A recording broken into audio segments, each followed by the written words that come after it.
Hey guys, my name is Matimio, and yesterday, DICE released some more information about their upcoming endgame DLC, and more specifically, they gave us some details on Capture the Flag and also on the 4 new maps. We get to see all the 4 of the maps in some really nice high-resolution screenshots.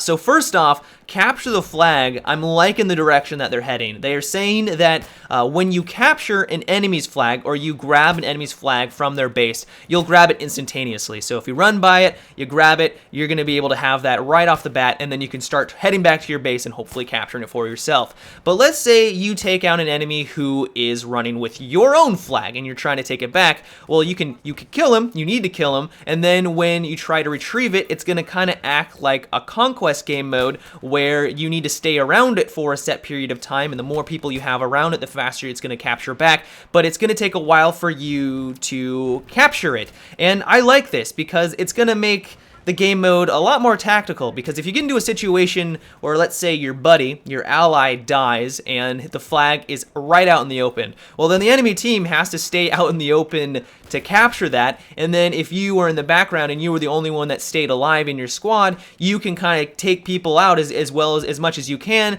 but stay in the background and let your allies spawn on you, and then hopefully suppress the enemy team enough so that all you have to do is run up and take it instantaneously, and then hopefully get back to your base. The one thing I'm a little nervous about is that it could result in some really extensive base camping where both teams have the opposing team's flag and no one can capture the enemy's flag, because the only way to do so is to get enough people into the enemy team's base, kill the person that has it, and then sit on the flag for a set period of time to capture it back, all the while the enemy is swarming around you. And if that is the case, then it could result in some really long and prolonged stalemate games that probably wouldn't be very enjoyable. So hopefully DICE has taken this into consideration. I'm not really worried about it, but it's something that I thought of. DICE has also gone out and confirmed that you can use any vehicle to run with a flag. So if you want to go really fast, you can use the motorcycle, or if you want to be on the completely other end of the spectrum and use a slow-moving, heavy-duty tank, you can also do so as well. And this is cool because each of them have their strengths and weaknesses. Of course, the tanks and the Jeep are going to be a little bit more heavy-duty. They can take more shots, but it's going to take them a lot longer to get in and out of the enemy base, and that can leave you very exposed. On the other hand, you can use the motorcycle, which is very quick and nimble. You can get in very fast, but at the same time, you're leaving yourself very exposed to enemy fire, in not just RPGs, but also bullets, because it's going to be probably very easy to shoot people out of motorcycles. And I like that design decision from DICE, because it's going to make for some very interesting decisions on the battlefield. Should I roll in with a tank? Should I take the chance of rolling in with the motorcycle, where I could die very quickly but also have a quick reward of getting it back to my base quickly? I like that. I like that design decision. As for the maps themselves, apparently they're going to resemble the same size as Caspian Border and Operation Firestorm, but the capture points are going to be a lot more spread out, kind of like the Armored Kill DLC.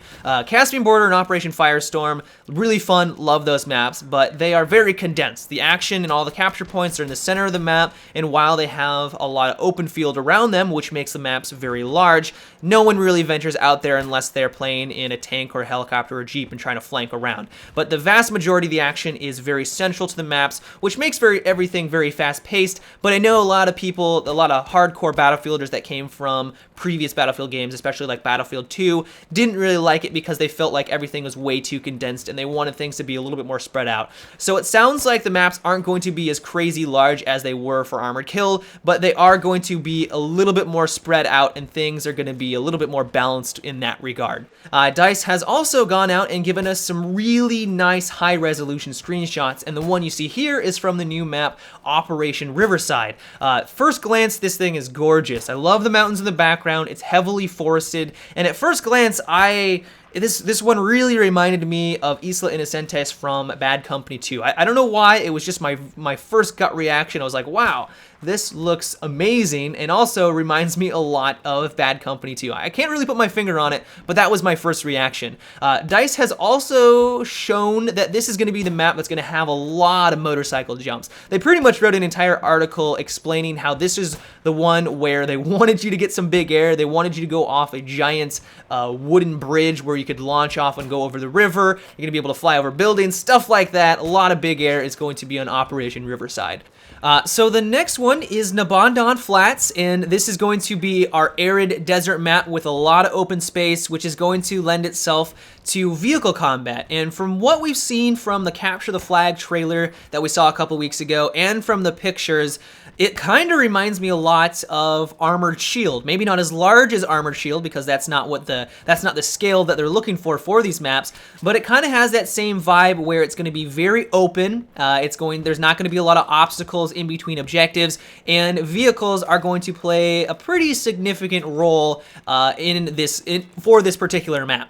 The next one is Kasar Railroads. This one has a lot more trees. It's got a logging company that has apparently set up business in the area, and it looks like it's got a lot more obstacles in the way, so it looks like it's going to lend itself more to infantry-based combat. I'm sure there's going to be plenty of vehicles, but this one seems like it's going to be more of a mixture of the two. And DICE has also said that this is going to be another one where you're going to get a lot of big air on motorcycles, but it's not going to be as apparent as Operation Riverside. Operation Riverside, the ramps are kind of obvious, and on this one, they flow into the environment a lot more. You'll be going off of like logs, you'll be going off of stuff that really lends itself and molds itself to the environment, but still, there's going to be a lot of big air on Kasar Railroad.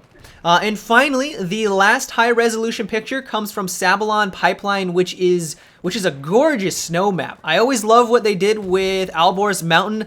DICE really knows their stuff when it comes to those types of environments, which is kind of surprising because you would have assumed they would have pumped out more snow maps for Battlefield 3. But the pipeline is going to be completely covered in snow. It's going to be kind of a mixture between vehicle and infantry combat, where there will be plenty of room for vehicles to kind of maneuver around, but also a lot of obstacles and objects to block line of sight and allow infantry to move between the objectives. But that's about it for the information that was released yesterday. I hope you guys enjoyed this update. Let me know what map you guys are most interested in. I in particular cannot wait to play on Operation Riverside. It looks like an absolute blast. But let me know which one you guys think looks the coolest, or the gameplay looks like it's going to be the most fun.